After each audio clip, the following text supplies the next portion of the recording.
सनातन सनत कुमार रचना ही तो है प्रभु की, रचना रचे सिद्ध महापुरुष के रूप में। एक सेकंड लगेगा सिद्ध करने में, उनको कोई देर लगती है क्या? हमें तो जन्म जन्मांतर लग सकते हैं अपने आप को संभालने में, लेकिन प्रभु को एक पल का चौथाई हिस्सा भी बहुत ज्यादा है। एक पल के चौथाई हिस्से में ही हमारा काम हो जाएगा। मेरे बनाए ना बनेगी कोटि कल्प लो, आपके बनाए बनेगी पल पाओ। चलते हैं श्रीमद् भागवत महापुराण, जिसमें आपने समुद्र मंथन, मोहिनी अवतार धारण करना भगवान का, देवताओं को अमृत पिलाना, फिर भगवान की मोहिनी अवतार को भगवान शंकर दर्शन करके आसक्त चित्त हो जाना, ये सब चरित्र सुना। अब भगवान श्री सुखदेव जी महाराज ये पीछे के 7 मनवंतर जो बीत चुके उनको आपने सुना। अब आगे के आगामी 7 मनवंतरों की कथा का वर्णन करते हैं, जिनके श्रवण मात्र से अंतःकरण पवित्र होकर भगवत चरणारविंद की भक्ति को प्राप्त होता है। श्री सुखदेव जी कहते हैं, परीक्षित, विवस्वान के पुत्र यशस्वी श्राद्ध देव ही 7वें वैवस्वत मनु हैं। ये इस समय जो चल रहा है उसका वर्णन हो रहा है। वर्तमान मनवंतर ही एक कार्यकाल है। उनकी संतान का वर्णन करता हूं। वैवस्वत मन के 10 पुत्र हुए, इक्ष्वाकु, नभग, धृष्ट, शर्याति, नरिष्यंत, नाभाग, दिष्ट, करुष, प्रसद्ध और वसुमान। इस मनवंतर में आदित्य, वसु, रुद्र, विश्वदेव, मरुदगण, अश्विनी कुमार और ऋभु ये देवता प्रधान गण हैं। और इस समय जो इंद्र पदवी पर विराजमान उनका नाम पुरंदर है। पुरंदर। कश्यप, अत्रि, वशिष्ठ, विश्वामित्र, गौतम, जमदग्नि और भरद्वाज ये सब ऋषि इस समय वर्तमान में। इस मनवंतर में कश्यप की पत्नी अदिति के गर्भ से आदित्यों के छोटे भाई भगवान वामन के रूप में अवतार ग्रहण किया। और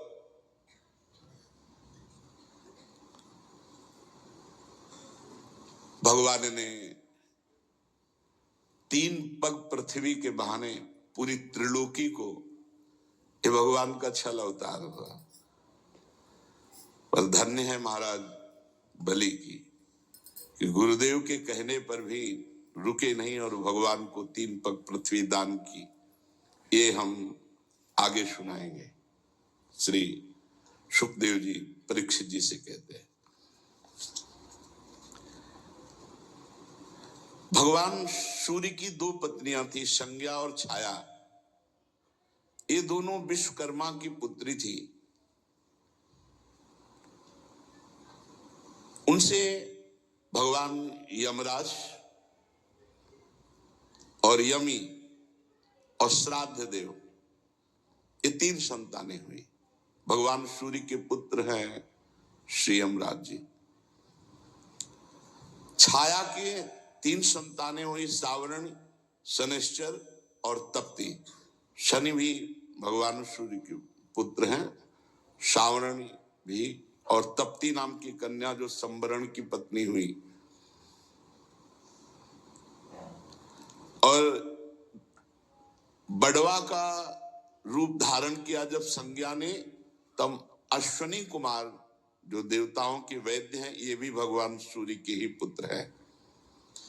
8वें मनवंतर में सांवरणी मनु होंगे, उनके पुत्र होंगे निर्मोक, विरजस कादि।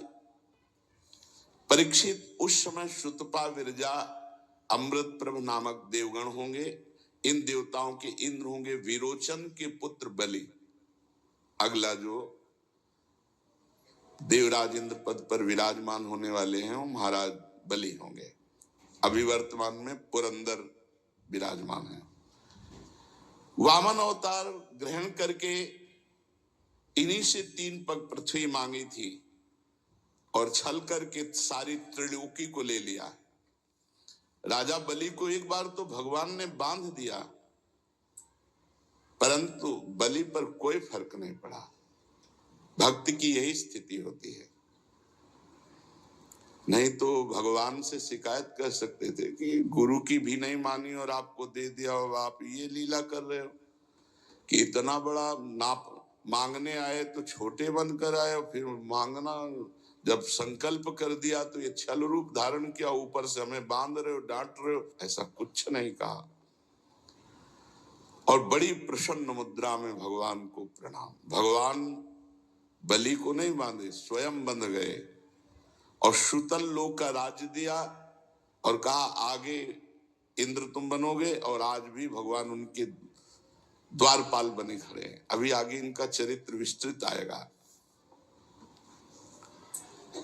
गालो दीप्तिमान परशुराम अश्वस्थामा कृपाचार्य ऋष्य श्रृंग और भगवान व्यास, ये 8वें मनवंतर में सप्तऋषि होंगे। इस समय ये सब महापुरुष योग बल से अपने अपने आश्रम मंडल में स्थित हैं।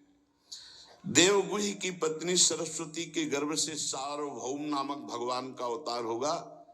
ये ही प्रभु पुरंदर इंद्र से स्वर्ग का राज्य छीनकर राजा बलि को देंगे। परीक्षित, वरुण के पुत्र दक्ष सावरणी 9वें मनु होंगे। भूत केतु दीप्त केतु आदि उनके पुत्र होंगे। पार मरीच गर्भ आदि देवताओं के गण होंगे। अद्भुत नाम के इंद्र होंगे। उस मनवंतर में द्युतिमान आदि सप्तऋषि होंगे। आयुष्मान की पत्नी अंबुधारा के गर्भ से ऋषभ देव के रूप में भगवान का कलावतार होगा और अद्भुत नामक इंद्र उन्हीं की दी हुई त्रिलोकी का उपभोग करेंगे। 10वें मनु होंगे उपश्लोक के पुत्र ब्रह्म सावरणी, उनमें समस्त सद्गुण निवास करेंगे। भूरिश्रेण आदि उनके पुत्र होंगे। हविष्यमान, सुकृति, सत्य, जय, मूर्ति आदि सप्तऋषि, सुवासन, विरुद्ध आदि देवगण और इंद्र होंगे शंभु। विसृज की पत्नी विसूची के गर्भ से भगवान विश्वक्सेन के रूप में अंशावतार ग्रहण करके शंभु नामक इंद्र से मित्रता करेंगे। 11वें मनु होंगे अत्यंत संयमी धर्म सावरणी, उनके सत्य, धर्म आदि 10 पुत्र होंगे। विहंगम, कामगम, निर्वाण रुचि आदि देवताओं के गण होंगे। अरुणादि सप्तऋषि होंगे। वैधृत नामक इंद्र होंगे। आर्यक की पत्नी वैधृता के गर्भ से धर्म सेतु के रूप में भगवान का अवतार होगा और उसी रूप में वे त्रिलोकी की रक्षा करेंगे। 12वें मनु होंगे रुद्र सावरणी, उनके देववान, उपदेव, देवश्रेष्ठ आदि पुत्र होंगे। उस मनवंतर में ऋतधामा नामक इंद्र होंगे। हरित आदि देवगण होंगे। तपोमूर्ति, तपस्वी, आग्नि, धृक आदि सप्तऋषि होंगे। सत्य सहा की पत्नी सुंदता के गर्भ से स्वधाम के रूप में भगवान का अवतार होगा और उसी रूप में भगवान उस मनवंतर का पालन करेंगे। 13वें मनु होंगे परम जितेंद्री देव सावरणी, चित्रसेन, विचित्र आदि उनके पुत्र होंगे। सुकर्म और सुत्राम आदि देवगण होंगे। इंद्र का नाम होगा दिवसपति। उस समय निर्मोक और तत्व दर्श आदि सप्तऋषि होंगे। देवहोत्र की पत्नी बृहति के गर्भ से योगेश्वर भगवान का अवतार होगा और उस रूप में भगवान दिवसपति को इंद्र पद प्रदान करेंगे। 14वें मनु होंगे इंद्र सावरणी, उरु, गंभीर बुद्धि आदि उनके पुत्र होंगे। उस समय पवित्र चाक्षुष आदि देवगण होंगे। इंद्र का नाम होगा शुचि। अग्नि, बाहु, शुचि, शुद्ध और मागध ये सप्तऋषि होंगे। उस समय सत्रायण की पत्नी विताना के गर्भ से बृहद भानु के रूप में भगवान का अवतार होगा और वो कर्म कांड का विस्तार करेंगे। परीक्षित, ये तुम्हें 14 मनवंतर सुनाए जो भूत, वर्तमान और भविष्य तीनों काल में चलते रहते हैं। इन्हीं के द्वारा 1000 चतुर्युगी वाले कल्प के समय की गणना की जाती है। राजा परीक्षित ने पूछा, भगवान बड़े कृपालु हो, आप कृपा करके आप 14 मनवंतर का वर्णन किया। अब मनुपुत्र और सप्तऋषि अपने अपने मनवंतर में किसके द्वारा नियुक्त होकर कौन कौन सा काम करते हैं, ये आप कृपा करके मुझे बताइए।